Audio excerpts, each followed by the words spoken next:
सरकार चाहे जितना जुगत लगा ले, नवंबर में नीतीश कुमार को, नवंबर में एनडीए की सरकार को जाने से कोई रोक नहीं सकता है। क्लर्क है वो कलेक्टर का अपॉइंटमेंट कर सकता है, विधायक उपराष्ट्रपति का अपॉइंटमेंट करेगा। चर्चा के आधार पर इतने बड़े पद के बारे में मैं कुछ भी बोलना उचित नहीं समझता हूँ। इनको राजनीति में इनको वापस दौड़ा कर वहाँ नहीं किशनगंज पहुँचा दिया, तब तक इनको छोड़ने वाले नहीं। इलेक्शन कमीशन की मदद से समाज के उन लोगों का जो सत्तारूढ़ दल के विरोध में हैं, जो प्रवासी मजदूर हैं, जो गरीब लोग हैं, जो व्यवस्था से नाखुश हैं और सरकार के खिलाफ वोट देना चाहते हैं, उनका नाम इलेक्शन कमीशन अपने रोल से हटाने के लिए ये सत्तारूढ़ दल मिलकर उन्होंने ये प्रयास किया है। लेकिन मेरा ऐसा मानना है कि बिहार में लोकतंत्र की जड़ बहुत मजबूत है, जनता जागरूक है, हर व्यक्ति को अपने अधिकार के लिए खड़ा होना चाहिए। इलेक्शन कमीशन का ये अधिकार क्षेत्र नहीं है कि वो किसी की नागरिकता तय करे। इलेक्शन सुप्रीम कोर्ट का बिल्कुल क्लियर है, इलेक्शन कमीशन का ये अधिकार नहीं है कि वो किसी की नागरिकता तय करे। तो अगर इलेक्शन कमीशन आपका नाम काट रहा है तो आप उसके लिए खड़ा होइए। अगर आप अपने मदद के लिए किसी से सहयोग लेना चाहते हैं तो आप किसी राजनीतिक दल से, जनसुराज से या जिस दल से भी आपका सरोकार हो उससे सरोकार लीजिए और अपना नाम जुड़वाइए। हर हालत में अपना मत का प्रयोग आपको करना ही होगा। लेकिन सरकार चाहे जितना जुगत लगा ले, नवंबर में नीतीश कुमार को, नवंबर में एनडीए की सरकार को जाने से कोई रोक नहीं सकता है। राष्ट्रपति ने इस्तीफा दिया है, चर्चा हो रहा है कि नीतीश कुमार राष्ट्रपति बनने जा रहे हैं। भाई देखिए, ऐसा है, कौन बनेगा नहीं बनेगा इस पर कोई स्पेकुलेशन करने का मतलब नहीं है। उपराष्ट्रपति देश का सेकंड सबसे बड़ा संवैधानिक पद है, उस पद पर धनखड़ साहब ने इस्तीफा दिया है। अब आप थोड़ा इंतजार कीजिए, जिसकी नियुक्ति होती है हो जाए, उसके बाद ही किसी तरह की टीका टिप्पणी करना उचित होगा। भाजपा के विधायक कह रहे हैं इस बात को लेकर। तो विधायक को क्या मालूम है? विधायक आप बताइए कि जो क्लर्क है वो कलेक्टर का अपॉइंटमेंट कर सकता है, विधायक उपराष्ट्रपति का अपॉइंटमेंट करेगा। उपराष्ट्रपति जो है वो देश के पार्लियामेंट का अधिकार है। देश के जो दोनों पार्लियामेंट में चुने हुए लोग हैं, लोकसभा और राज्यसभा में, वो मिलकर तय करते हैं कि उपराष्ट्रपति देश का कौन होगा।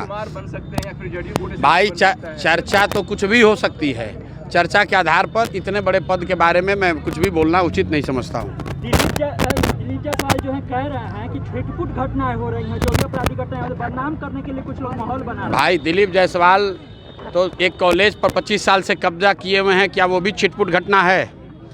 किसी का हत्या का उन पर आरोप है, क्या वो भी छिटपुट घटना है?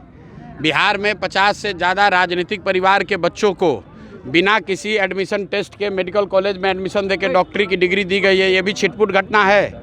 ये बिहार के लोगों को तय करने दीजिए। और अगर दिलीप जायसवाल में दम है तो पत्रकार वार्ता क्यों नहीं करते हैं, पत्रकारों के सामने क्यों नहीं बताते हैं? हत्या का जो आरोप है उसको दोबारा रीओपन कराएंगे जनसुराज? बिल्कुल, हम लोग कोर्ट में मूव कर रहे हैं। रीओपन कराने की ज़रूरत नहीं है। हाई कोर्ट ने उसमें कहा है, ये सीआईडी और सरकार की जवाबदेही है कि हत्या के आरोप की जांच करके रिपोर्ट सबमिट करे।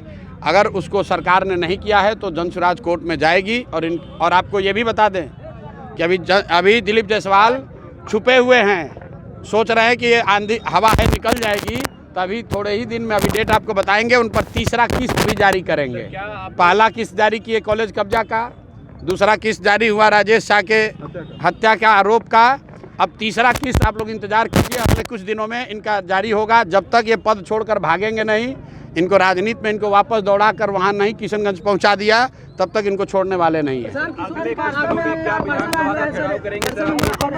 विधानसभा का घेराव का जो मामला है वो जनसुराज ने आज से 2 महीना पहले 3 विषयों पर, यहाँ जो गरीबों को नीतीश कुमार ने झांसा दिया कि हर गरीब परिवार को 2 लाख रुपया देंगे, आज तक वो पैसा नहीं दिया। पिछला 20 साल से कह रहे हैं कि यहाँ जो अति पिछड़े दलित लोग हैं उनको 3 डिसमिल घर बनाने के लिए ज़मीन मिलेगा, आज तक नहीं मिला। और ये जो ज़मीन सर्वे में लूटपाट मचा रखे हैं, इन तीनों मुद्दों पर जनसुराज ने पैनोरमा ग्रुप, जो सोचता है वो करता है। ये लो मुंह मीठा करो, आज मैंने अपना जॉब छोड़ दिया, अब हम पूर्णिया वापस जाएंगे। जॉब छोड़ दिया है? मतलब ये घर कैसे चलेगा, हम करेंगे क्या, और माँ बाबूजी क्या बोलेंगे? इसलिए मैं एक और मिठाई का डब्बा लाया, अपने बिजनेस के लिए लोन अप्रूव हो गया। अरे लोन अप्रूव हो गया वो तो ठीक है, लेकिन पूर्णिया में हम रहेंगे कहाँ? अपना घर भी तो नहीं है वहाँ। इसलिए तो एक और मिठाई का डब्बा अलग से लाया हूँ, हमने पूर्णिया में घर ले लिया है। पूर्णिया के ई होम्स पैनोरमा में। पूर्णिया में पैनोरमा ग्रुप लेकर आए हैं ई होम्स पैनोरमा। बड़ा घर, आलीशान जिंदगी और अत्याधुनिक सुविधाओं के संग। अरे अरे, अब क्यों मुंह मीठा करवा रही हो? क्योंकि हम घर वापसी जो कर रहे हैं। घर वापसी की खुशी पूर्णिया में ई होम्स पैनोरमा के संग। ई homes panorama, luxurious lifestyle redefined.